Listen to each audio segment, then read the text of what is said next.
CBS News on the Hour, your home for original reporting.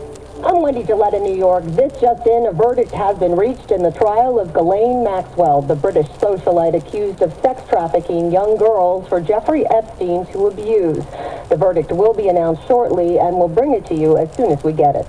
There are record numbers of new COVID cases in the U.S. Here's CBS's Deborah Alfarone. Just a day after U.S. COVID cases hit the highest one-day total of more than 400,000, the CDC is defending its decision to slash the recommended isolation period for those who test positive from 10 days to 5. We are standing on the shoulders of 2 years of science.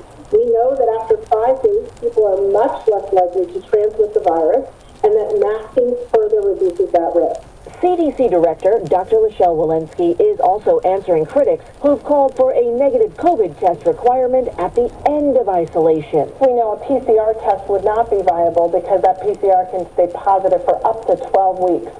The director of the World Health Organization. I'm highly concerned that Omicron, being more transmissible, circulating at the same time as Delta, is leading to a tsunami of cases.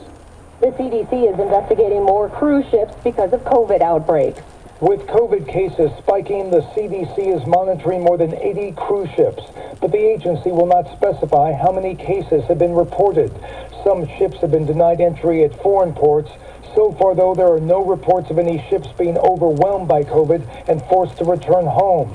The cruise ship industry suffered massive losses after essentially being shut down during the first year of COVID. Passengers who have increased risks or do not have vaccinations are being advised to avoid cruise travel. Steve Futterman, CBS News. Severe storms could hit parts of the South. Meteorologist David Parkinson. There's the possibility for a couple of tornadoes. That's particularly in the Tennessee down to Mississippi and Alabama area. So Nashville, Memphis, down to Birmingham and Jackson. Got to watch for tornadoes there. Palestinian leader Mahmoud Abbas met with Israeli Defense Minister Benny Gantz. Several of Gantz's coalition partners, including the Israeli Prime Minister, were not happy about the meeting. It comes amid a spike in Israeli-Palestinian violence. Israeli press reports that Abbas said he is committed to nonviolence and would continue to act to stop attacks on Israelis. Linda Gradstein for CBS News, Jerusalem. The markets ended the day mixed. The Dow ended up 90 points. The Nasdaq ended down 15 points. This is CBS News. Well, that's today's news. I didn't hear any good news, did you? I didn't think so. I guess it's all about perspective. The glass is half full. Well, as always, I want to thank you again for coming along with me on these Dash Cam News adventures. You know the drill. Peace, love, and all that hippie jazz. Bye-bye, everybody.